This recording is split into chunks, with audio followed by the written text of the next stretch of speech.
in clapping. Come in dancing. But don't sing those. Here we go.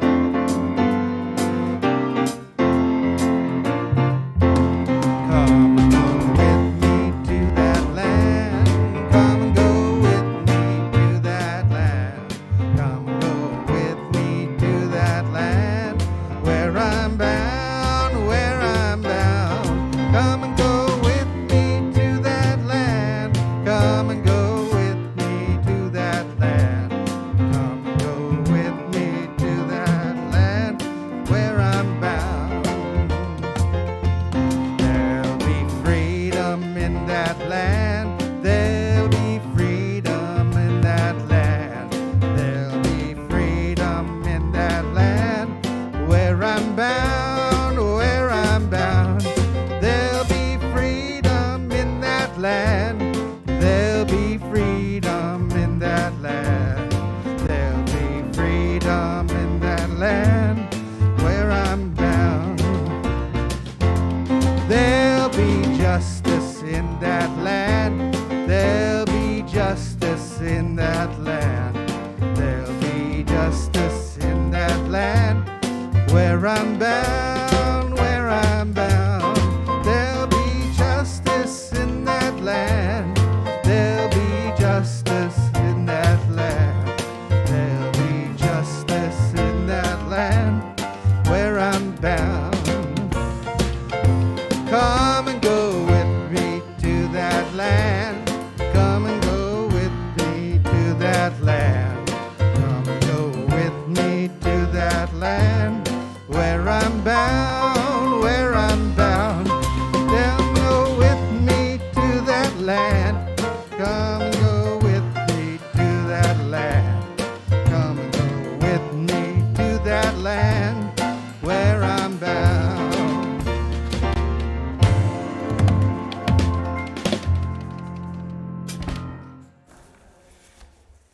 Good morning. Can we do it one more time, just a little louder? Good morning. Oh, yeah, that's good, that's good. I am the Reverend Rodney Limmery, and my pronouns are he and his, and it is my pleasure to serve this congregation as your consulting justice minister. You do not need to believe a creed to be comfortable among us, and we are going to explore more of that today. But if you would like to talk more about the beliefs that do bind us together, that we affirm and promote, you can learn about them on our website, where many of our resources live. Or if you are in person with us today, you can drop by the visitors table after the service, and we would be glad to answer your questions. And if you are visiting online or in person, could you please fill out a visitor card? We would like to stay in touch. There's always a lot going on here in our community, so I'm going to quickly give you the highlights. But again, visit the website, there's a ton on there.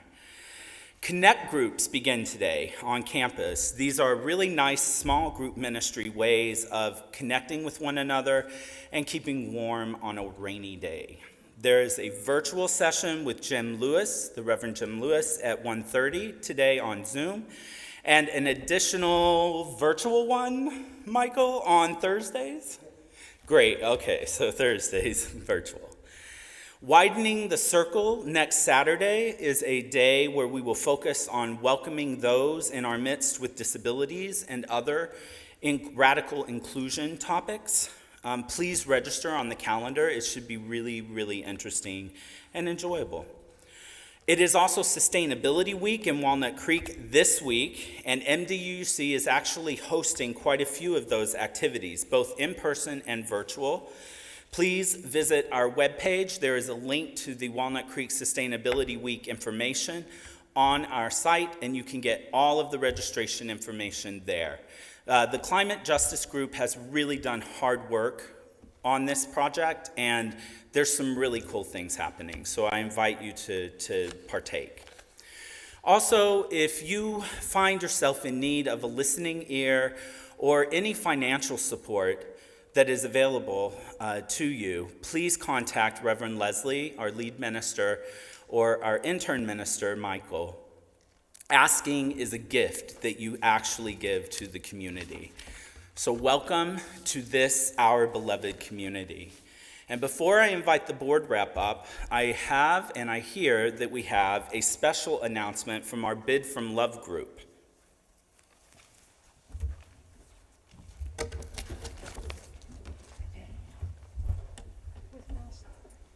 Yes, you keep your mask on. Too close. Hey, Sally, I'm so excited about our biggest fundraiser, Bid for Love. The silent auction begins on October 30th, and the live auction on November 6th. Wow, I am so finished with CDD. You know, connection deficit disorder. Finally, we will be together. Laugh a lot, have a great time, and raise money. What time is Bid for Love on November 6th? 4 to 6. Mark your calendars and be prepared. 4 to 6. We'll be outside, but we have new heaters. But I'm going to bring a jacket and a blanket just in case. Check out our donors. Dressed up and dressed down, but always creative and fun. Getaway donations include cottage in Maine, condo in Bend, Oregon, a gorgeous house at Old Greenwood in Truckee, and a condo near Disneyland. Yes, in spite of COVID, our donors and bidders rock. 4 to 6. Can we still fit it all in? Oh, and I hear the snacks are free. Free. Free, yes, free. Individually wrapped snacks rather than a light dinner. And yes, for socializing, drinks, raffle, wine pull, live auction, and the big ask. What is the big ask? You mean like the pandemic plea last year? Absolutely, the big ask. Our pandemic need for this year is CHT, standing for Church Hybrid Technology. Our talented staff still need CHT to offer our over-the-top church activities. This will even include live bidding via Zoom on November 6th. I love the live auction and the big ask. Our auctioneers make it crazy fun and getting bids higher, higher, and higher. Our bidders are over here, are our auctioneers. I know, it's wild. We are so lucky to have Mark Chase and Mark Watanabe, and our newest auctioneer, Nasa Matt. They are all polishing up for the big night. They will be amazing. Peggy, what's left to do in the next few weeks? For this week, donations through October 29th. The silent auction will begin the next day, October 30th. Go to the MDUUC website to register for bidding. I know we still need volunteers. Are we still taking wine donations for the wine poll? Of course. Yes, and we will also start selling raffle tickets today and next week online. Thank you for all of you. It's all about connection and caring, community, and covenant, commitment, and compassion while transforming ourselves and our world. And it's also about supporting the church financially, the big one. Bid for Love, just remember. Runs 4 to 6 p.m. on 6th of November. See you See there. You there.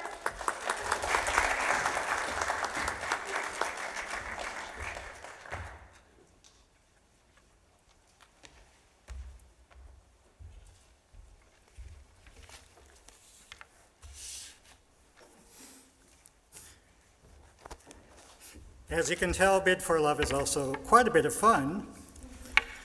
Good morning, my name is Mark David Watanabe, a member of your Board of Trustees, and my pronouns are he and him. Mount Diablo Unitarian Universalist Church is a welcoming faith community. We begin our services by reading our mission together. We bring to life our Unitarian Universalist values as we seek truth and work for justice, nurture compassion and courage, reach out to each other and to our larger community of faith, bridge the divisions that wound the human family, transform ourselves and our world. Welcome to our service. We're glad to have you with us, whether you are on campus, on a screen, or watching us later on in the week. We hope you've had an opportunity to check out the virtual forum, which is posted in the members area. As Reverend Rodney mentioned, please mark your calendar for the morning of October 30th with a congregational conversation on widening the circle, featuring a discussion on our work to become more welcoming to those with disabilities, as well as participating in small group breakouts. Please stay connected. Each week, this community offers many ways to connect with each other and to grow our spirits with those connections. You can learn more at the mduuc.org website or by being sure to subscribe to our email lists. In these ever-challenging times, we are here for one another. And welcome. It is good to be together.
Good morning. I'm Michelle Carroll, deeply grateful for the covenantal community that is MDUUC, so far a 32-year relationship for me. And I light the chalice this morning with words from Commission Chair Reverend Carol Thomas Sissel. As seekers, we willingly choose to love each other and stay in relationship over and over, again and again. In this way, although we may break promises, by leaning into the transformational power of our faith, we can begin again in covenant to love.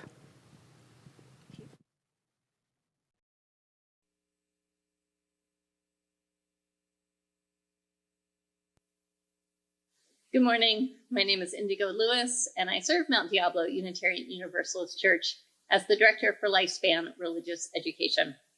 So each fall, when our children and our youth gather together, one of the first things that we do in our classrooms is we build covenant. And covenant we share are the promises that we make to one another about how we want to be together as a group. So for example, do we want to expect kindness in our group? Do we want to expect being heard in our group? Do we want to expect that we have the choice to be able to pass if we don't want to talk? So the thing is that covenant isn't just for our classrooms, because as Unitarian Universalists, we are a covenanted faith community who makes commitments to certain agreed upon values. And at MDUC, our covenant is called the Covenant of Right Relations. And like this Jenga tower here, it is how our values are woven together and create the shared understanding of how we will be in relationship with each other. So I wonder what those values are that our covenant embraces. Let's take a look. Repair relationships. Treat people with respect. Acknowledge harm when it happens. Oh, here's a good one. Keep healthy boundaries. Sustain relationships. Respect one another's identities. Use compassion with one another. Communicate respectfully. Communicate directly.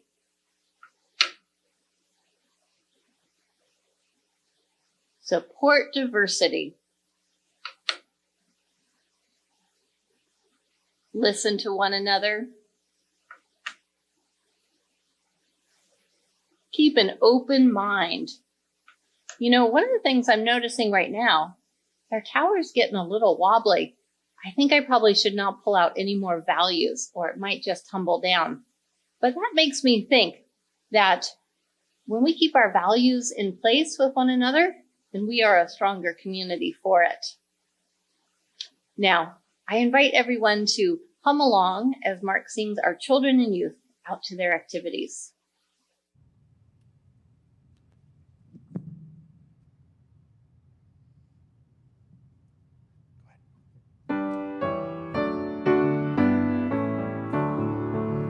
As you leave this friendly place, love give light to every face. May the kindness that you learn light your hearts till you return.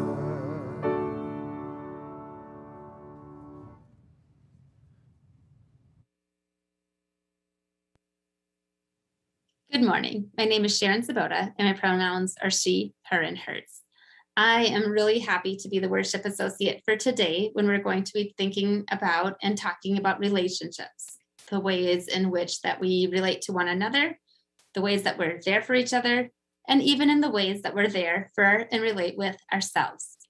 In thinking about this theme and thinking about how we could break it down into just a short message in 5 or 6 minutes, I thought about the book by Don Miguel Ruiz that's called The Four Agreements. And then I added on a couple of my own agreements that I wanted to share with you all and see if they might be useful. So Don Miguel Ruiz has 4 agreements. They are to be impeccable with our words, to not take things personally, to not make assumptions, and to always do our best. I would then add on to always own our mistakes. Number 6 for me would be to find agency. And then I would add on to learn, number 7. Number 8 would be to grow. So let me break these down for you. Don Miguel Ruiz says one of the most important things about relating with ourselves and with each other is to be impeccable with our words. Sometimes we might hear somebody saying something that might be a little bit insulting, and it might sound a little bit unkind or even brutal. And then they might follow it up with, well, I'm just being honest. That's how I feel. Isn't that fine to tell you what I'm feeling?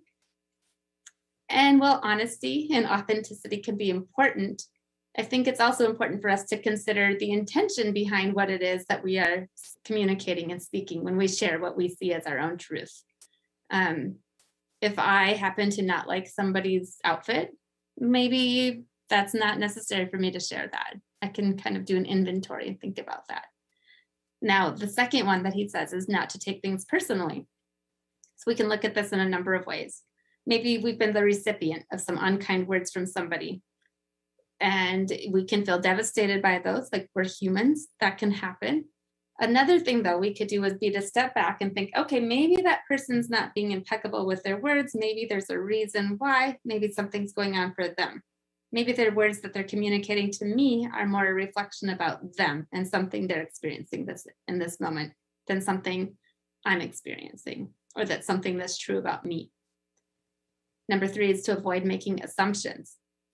So if we assume somebody has a particular perspective, or we think we know something because that's how it seems from where we sit or where we stand. That's one way that we could look at it. But the assumption itself can get in the way of us having a deeper, more meaningful connection and understanding. So if we find ourselves assuming something, maybe we can challenge ourselves to be curious instead and say, oh, this is what I noticed. This is what I think I heard. Is that what you meant?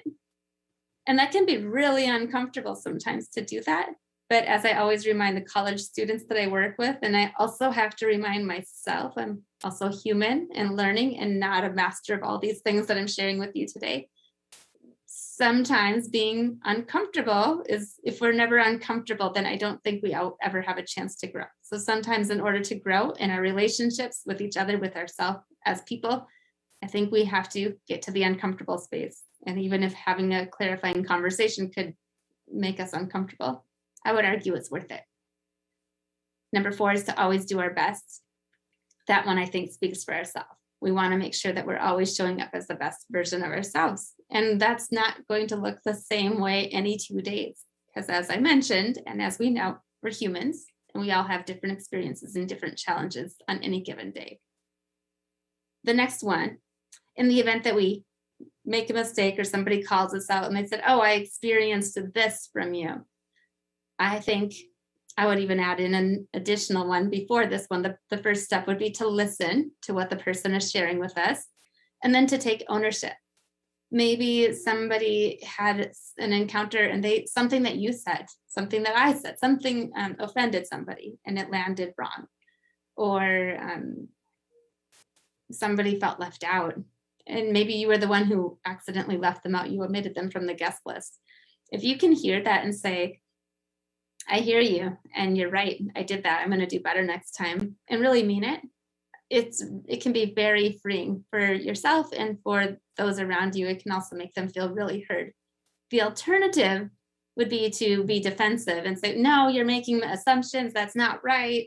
But if we're able to hear each other and find one piece what they're saying that we can relate to or own, and then that can also lead to an opportunity to have a greater understanding, and maybe you can further clarify your perspective.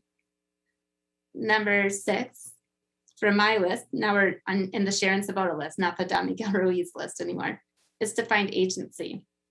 When everything in life seems overwhelming and things seem out of control, there's usually at least one little piece of something that we can do. That's our piece of agency. So if we never find agency in our relationship with ourselves or with each other, then we're always going to be kind of in a place of being the perpetual victim of the situation. So this is a way to kind of flip the script a little bit and find that one little thing that we can do, and we're going to continue working on that. Now, whether or not other people work on their part, that's on them. But for us, as people who are focused on being the best version of ourselves, when we're showing up for our community, this is what we can do. Number 7, learn. Number 8, we'll learn. Of course, we're just going to learn by reflecting and taking time maybe to meditate, to be present, and looking back on what we've gone through. Number 8 comes hand in hand with that one, which is why I almost skipped ahead to it, which is to grow. And if we keep implementing versions of these and many other principles, I think we can make our world a little bit better, and we can relate to each other in even a stronger way and be better allies, not only to ourselves, but to each other. And on that note, together, let us worship.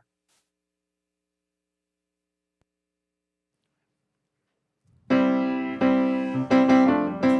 invite you to rise and body your spirit. And I often will tell the choir, don't sing, just listen. Just listen. So I invite all of us into a space of active and deep listening. Active and deep listening. Shall we gather at the river where bright angel feet have trod, with its crystal tide forever flowing by the throne of God?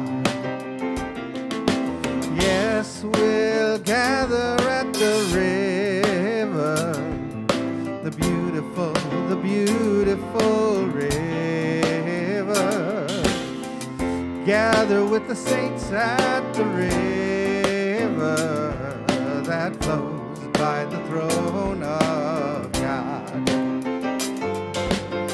On the margin of the river, washing up its silver spray, we will walk and worship ever, all the happy golden day. Oh yes, we'll gather at that river, the beautiful river. Gather with the saints at the river that flows by the throne of God.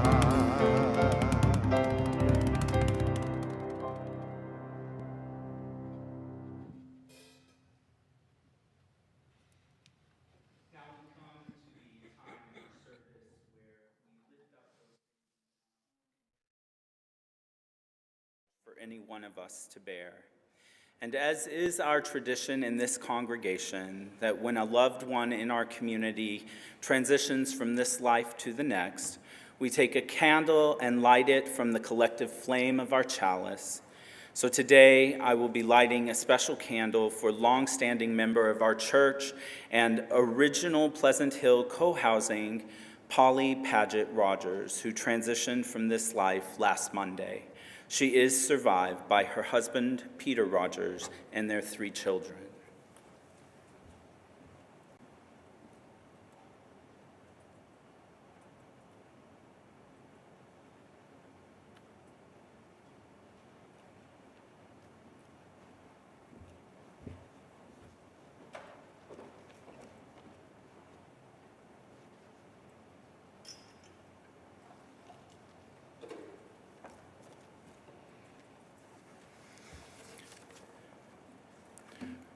Reverend Leslie asks that a candle of joy be lit for the work of our member, Aki Rasmussen, founder of the Rossmore for Diversity Group, which sponsored their first Diversity Day last week, that I hear was great. Mary Neal asks, yeah, you can clap, that's a good one. Yeah. Mary Neal asks that we hold her and her community in prayer as they remain concerned about debris flow due to the incoming rain and terrible weather. The Caring Committee would like to request that 2 90-plus birthdays be announced today in our service. Elizabeth Morskin will be 96 this month, and Doug Schuster will be turning 90. I'm going to also add another birthday there. So for Alan McGregor, who is turning 93. So those are the happiest of birthday wishes going out to all 3 of those individuals. Patricia Craven would like to light a candle for Ellen Chung and her family, husband John Jerish, daughter Miju, and family dog Oski. Ellen was an amazing person and mother. While I knew her only briefly, she touched me deeply with her love for others and having joy in her life. Though now physically gone, all 4 of them will continue to touch many, including me, with the presence and love they shared. Patricia reminds us, may they be in peace and light. Another candle is being requested by Eileen Sujata, who asks for this candle to be lit as she recovers from many surgical complications at Stonebridge Care Center. Janet Hoy would also like a candle lit for Pat Hoy, who had an unexpected hospital stay and will be returning home to recuperate this week. She asks that no cards or phone calls are needed at this point, just good wishes for a smooth and speedy recovery. I would like to ask for a candle to be lit for hope and lifting up strength for my husband, Errol, as he enters his 2nd brain shunt surgery this year on Tuesday. May our love guide the hands of the surgeons and my Errol know that he is not alone. I ask Michael to also light a candle for my dear colleague and our lead minister, Reverend Leslie. She is out today celebrating a well-deserved birthday. And finally, I ask for 2 candles to be lit. The first, representing all of the joys and sorrows that remain unspoken in our collective consciousness. And the second, a gentle reminder that we are the keepers of love and justice makers in this one imperfect but important world.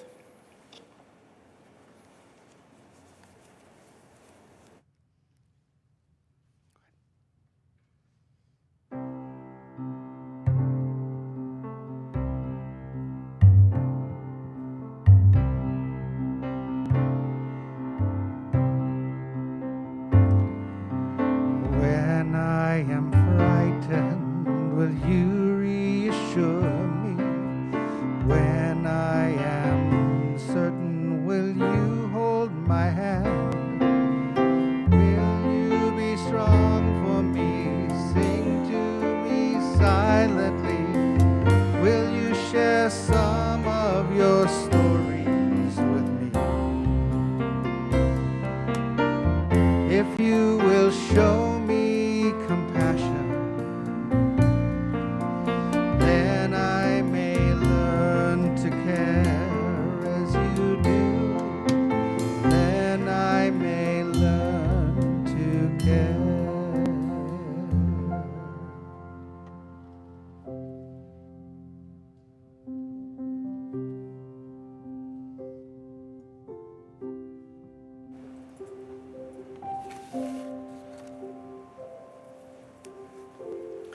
Good morning, beloveds. This morning I am drawn to my Christian roots, feeling my heart being called to Romans chapter 1, verse 11-12, which says, I long to see you so that I may impart to you some spiritual gift to make you strong. That is, that you and I may be mutually encouraged by each other's faith. We are a progressive faith with deep radical roots. We recognize individual beliefs, honor individual experiences, and make space in this community for each of us to question, wonder, and think for ourselves. Why then do we bind together in this religious tradition? As St. Paul wrote to the Romans, we bind ourselves together to explore in community the eternal mysteries of life. We come together because we know this journey is too much to travel alone and lean into one another for moral, spiritual, and emotional strength. Let us come together to dwell in and live out the rich, living traditions that are woven into the fabric of Unitarian Universalism. Let us hold our connections to each other, the greater community and world as holy, and through our rituals, sacred texts, and spiritual practices, may we encourage each other to embody the values and principles that will radically transform the world. In this collective journey, may we commit ourselves to giving to and receiving from one another the spiritual gifts of love, compassion, and connection. This religious tradition, with its arms wide open, welcomes you as you are in your whole authentic self. May we navigate all our joys, sorrows, fears, and hopes together. Amen, Ashe, and blessed be.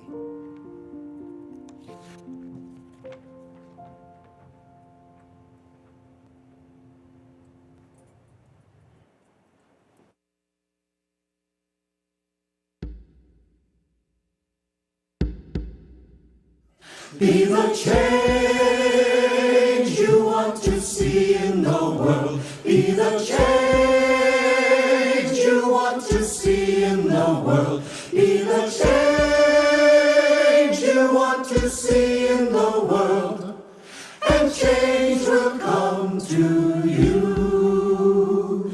Be the change you want to see in the world. Be the change you want to see in the world. Be the change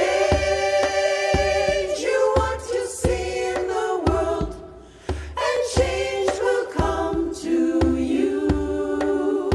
Be the change you want to see in the world. Be the change you want to see in the world. Be the change you want to see in the world, and change will come to you.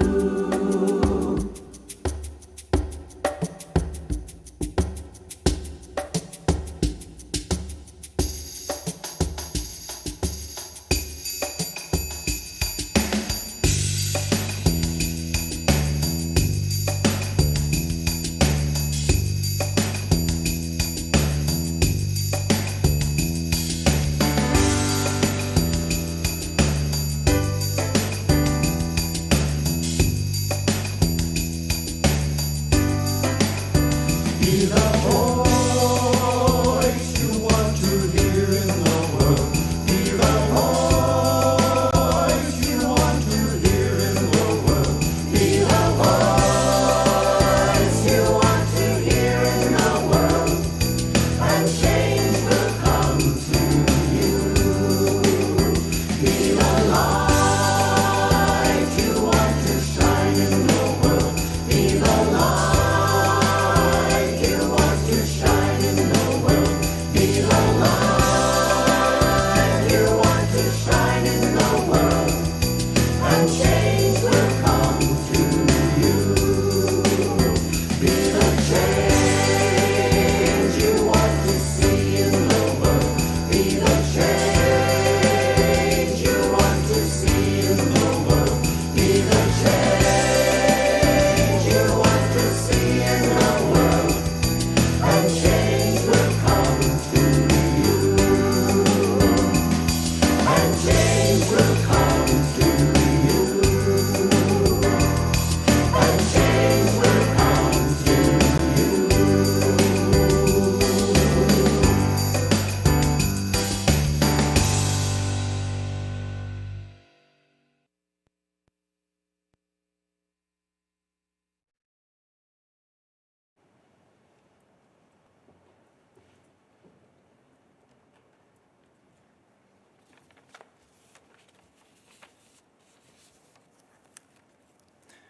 Good morning. My name is Ron Anand. My pronouns are he and him, and I serve on your Board of Trustees. This last week, I was reading a reflection on giving by UU minister Reverend Tony Larson. He notes that a lot of us have a conflicted relationship with money, that we don't want to be materialistic, but we know we can do a lot of good things with money. He says some of us might think of the Bible quote, "Money is the root of all evil." But he points out that the quote actually says, "The love of money is the root of all evil." Giving of our resources, time, talent, and treasure is giving to each other and for each other, and what makes our community making possible. Gathering together, being present for each other, physically, a lot of us virtually today on this rainy day, makes our community a reality. You may be able to donate today. You may be able to offer a service in the bid for love, or you may not at this time, these difficult times. But no matter what your particular situation is, I invite you now to give as you are able. We celebrate the fact that we are here today, a community with each other and for each other. Thank you for being part of this community. The ushers will now come forward and collect our offering. –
to dedicate our offering with the words on the screen. To the work of this community in transforming ourselves and our world, we dedicate ourselves and our offerings.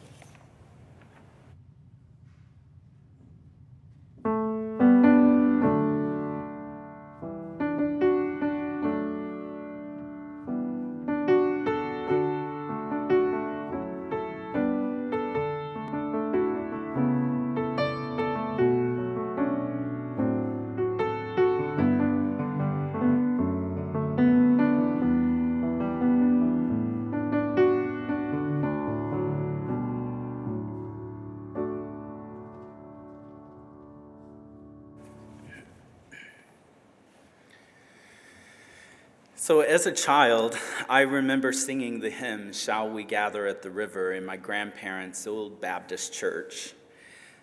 To me, the words reminded me that I was not alone. It's not "shall I gather at the river," but rather "shall we gather." I see this as a focus on the power of covenant. For the past 2 years, I have served this association of congregations as a commissioner on the Commission on Appraisal. That is a group of clergy and lay-led representatives elected by voting members of what we call our General Assembly. And it is an organization, or commission rather, that is independent of our association's Board of Trustees.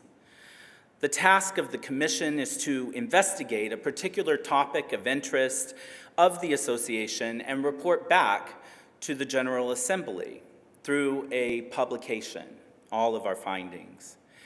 This year, we have just published the results of a 4-year investigation on covenants and how we as an association of congregations use them, don't use them, follow them, break them, repair them, and everything in between.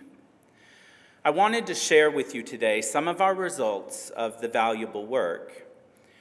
It's important to remember that our faith tradition, we have a history in the Christian faith, but we rejected the Universalists and Unitarians and general Christian practice of adopting creeds to bind us together. Instead, we leaned into a history of covenantal relationships to guide how we are and how we want to be together. Essentially, we believe our deeds are more important than any one belief. For me, as a liberal faith leader who looks to the life of Jesus as a pattern of navigating the world, I personally feel that our way of interpreting life is pretty much the most truly Christian thing I've seen. And we're not. But the amazing concepts here is that we do not require restrictive beliefs of our members, but instead we offer ourselves and each other mutually agreeable ways of being together. It's a really cool method of navigating even our personal life.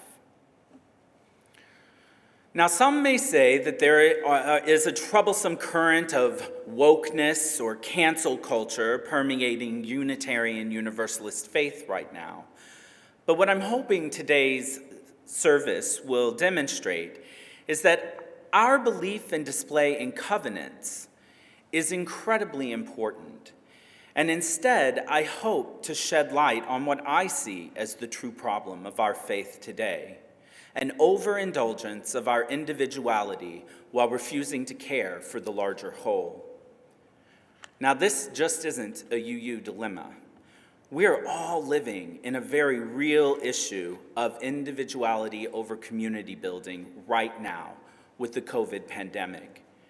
We can't, even with multiple safe and effective vaccines, we can't get our act together as a country. Now, I am not much for the word sin, but its original conceptual origin story is from archery, and it simply means to miss the mark. That I can get with. So if there is such a thing as sin, This overemphasis of self at the detriment of community would definitely be it for me. But we, as a faith tradition, can embrace the power of covenants. Our chair, the Reverend Carol Thomas Sissel, shares this in our opening. A covenant is a mutual sacred promise between individuals or groups to stay in relationship, care about each other, and work together in good faith. In our tradition, we seek to raise the we above the I, the community above the individual.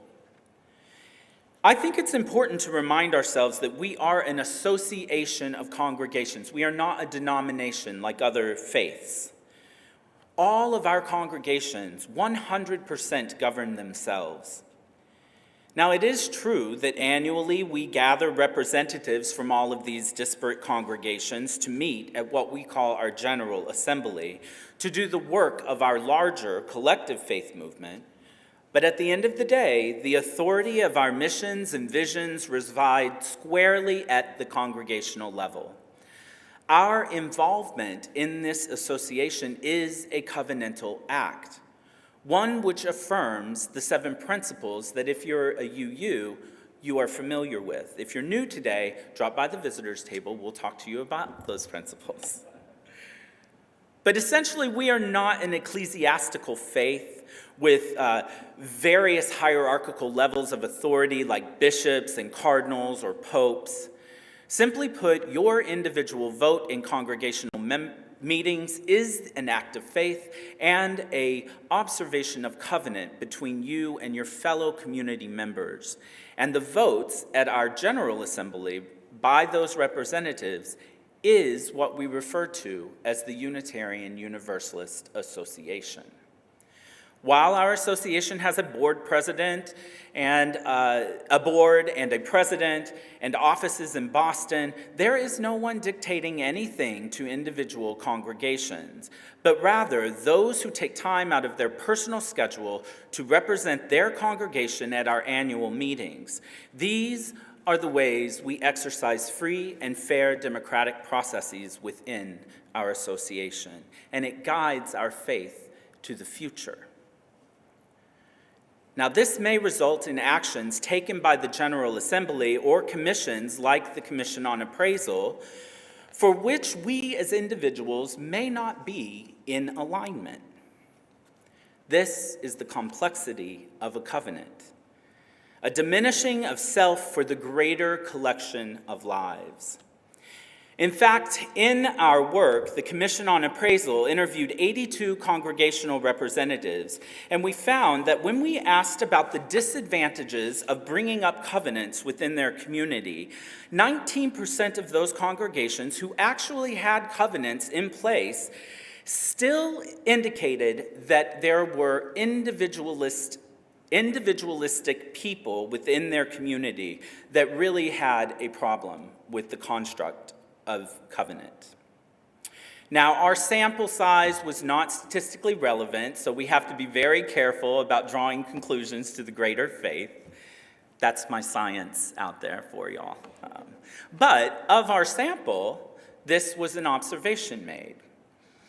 Additionally, 38% of those congregations who did not have covenants in place also identified that same strain of individualism as a reason for the disapproval of bringing up covenants within their midst.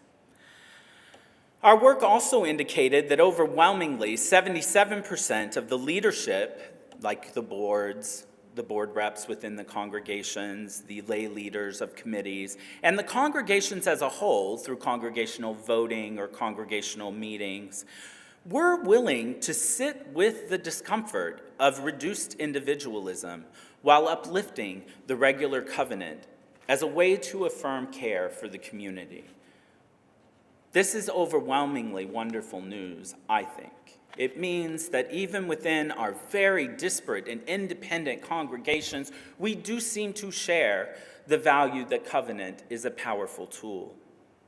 Similarly, in those in our midst who are individualist and spiritually wounded, They collectively, 26%, represented 26% of our respondents, and they disapproved of regular use and reference of their very own covenants. So this tension of sitting in the discomfort of the loss of individualism while uplifting the needs of community, that's difficult for anyone. As a queer man, I have felt the sting of having entire swaths of a larger population deny my 20-year marriage and my right to it.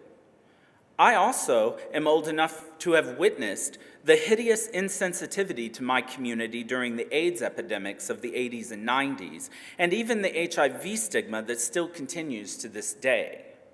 I understand what it feels like to have to acquiesce to the pressures of a larger group that may feel like it is discounting my own lived individual experience. However, I see a big difference between our current association's controversies of accepting racial reconciliation and trans people identity affirmation and the hate mongering of the 80s and the marriage equality movement of the 2000s. Our associational and congregational commitment to racial and trans inclusion work is an expansion of the spirit of love expressed in our faith tradition. I have to routinely remind myself that the loss of a privilege or a position of power can often sometimes feel like discrimination. Perhaps some of you are also concerned about the loss of individual opinion and position as this congregation continues the journey forward in combating racial and trans oppression. I wholeheartedly invite you to participate in the racially caucused groups like the True Colors group, the Journey Toward Wholeness, where we as white identified individuals work without shame and blame to empower us in these efforts, or perhaps the equivalent Black, Indigenous, and People of Color group led by Reverend Leslie, where BIPOC folk support one another on issues they face as a result of oppression. I also will welcome you to set up a time to talk directly to either me or Reverend Leslie if you want. It's very important that we all keep working toward better understanding our individual place within this community. This type of individual exploration and reconciliation is so important. It will strengthen our own perspectives while helping to lift up our greater community. Now, the work on the Commission of Appraisal is very important and relevant to keeping our faith tradition alive and growing. Covenants, I believe, are very critical to the survival of our congregations, and they serve as ways to strengthen the vision and missions of our individual groups while binding us together as a larger association of faith. We are very well poised to be a welcoming and affirming faith to a multitude of individuals and beliefs if we get this right. Our commission's work affirms that there is indeed a power in embracing covenants. And I would like to just share with you the high-level power that we think are present in the covenants themselves. So we really do feel that if we embrace our religious heritage of being a covenantal faith and non-creedal, that we are in a better position to bring about or foster that idyllic, beloved community that you often hear about. But the covenants are just a tool that we use for community building. And there are some aspects that we feel are really vital to their correct and powerful implementation. So they first have to be alive. They have to be living. This means they have to be evaluated and reevaluated periodically. MDUUC's Covenant of Right Relations has just recently undergone a congregational approval in January of this year, making us a congregation of people that definitely implement a living aspect to covenant. Covenants are also practical. This means that we shouldn't be afraid in implying our covenants to create a more appropriate and inclusive commonwealth of mutuality. Covenants, much like the 4 agreements specified by Sharon this morning in our call to worship, hold all of us into account for our actions and our words. When I damage the community, I must be held to account. After all, I agreed to the covenant to begin with. That's why I'm here. That's why I'm not at a lecture series at Berkeley down the road. I'm in a faith, tradition, and community where I want to build relationships. It isn't about shame and blame. It is about building something better. Now, I feel shame sometimes. Okay, I feel shame a lot of the times. That's okay. That's for me. I use that as a trigger for myself that says, hey, whatever just happened, there's something deeper there you need to take a peek at. And then I go away, and I find myself a minister, a trusted friend, a colleague, a therapist. That's where I go. And I do that work. I dig through. I find out, what's that about? And then, when I'm ready, I return, and I bridge my covenant. I recognize that I did something that broke the community to which I belong, and I repair that rupture. This brings us to the final point that the Commission would like to lift up, and that is that covenants should be ritualized and embodied. This is a way to make us all familiar with our own covenants. So a lot of times in our research, what we found is people will post their covenant on a wall, and then they never reference their covenant again until maybe the annual meeting in their congregation. But if you asked any of their congregants, they would not be able to tell you anything about the covenant that binds their group of people together. We need to ritualize and embody these covenants. We are a covenantal faith. It's the only thing we have, y'all. We don't have creeds. We got to have something. So when the community affirms love, and that love is expansive and not constricting, that's where the power is. And an embodied and ritualized attempt at remembering our covenant and applying it consistently can really be a powerful tool. For me, when I'm in any of the community places that I navigate, I see that I have agreed to be in covenant with those people. And I do feel that when I feel discomfort with a particular request or statement or something that has happened, I really just investigate my heart. And I say, what is being asked of me? Maybe someone is asking me to use they as pronouns. Is that ask expanding love? If I don't do what they're asking, am I restricting love? That's how I guide my decision. So if I'm being asked to expand love and lean into the spirit of life that we so often sing and profess, then that helps me answer the question about being in covenant with that person. There is a wonderful author and minister, John Pavlovitz, that I really, really respect a lot. And he just published a new book that I cannot wait to read called If God is Love, Don't Be a Jerk. Put simply, this is my litmus test for living. If I do what is being asked, am I attempting to be the embodiment of love? Or if I don't do it, am I a jerk? So, shall we gather at the river, the beautiful river? Yes, we'll gather at the river that flows from the throne of love. The words are uplifting and remind us that there is a place for all of us where we can come together, celebrate, mourn, worship, and heal. The river isn't an esoteric place in the afterlife, but rather is the practical beloved community made manifest in this one imperfect world.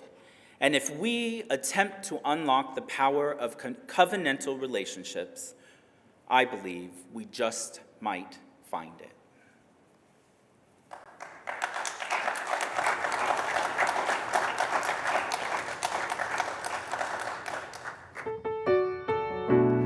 We invite you to rise and body your spirit, join in clapping, humming along, or enter into that space of deep listening.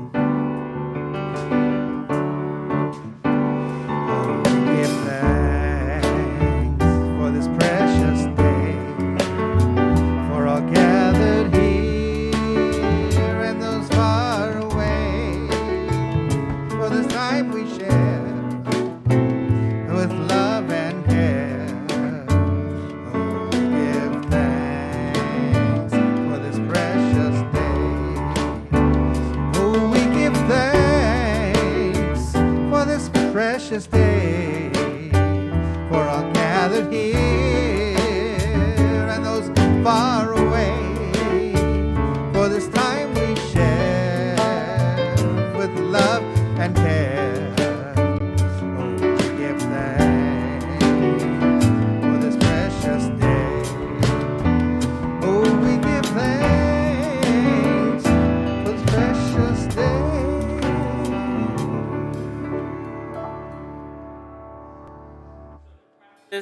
That embodied part of covenant, I invite us all now to read our covenant of our congregation on the screen together. We, the members and friends of the Mount Diablo Unitarian Universalist Church, covenant with one another to act in the following ways in our interactions and in all forms of communication. We speak and write directly, openly, and respectfully with each other. We support and encourage diversity with our congregation. We trust each other's motives and acknowledge that harm can still occur without malicious intent. We respect healthy boundaries. We honor community decisions. So as the flame of our chalice ends, may its light stay ignited in all of our hearts.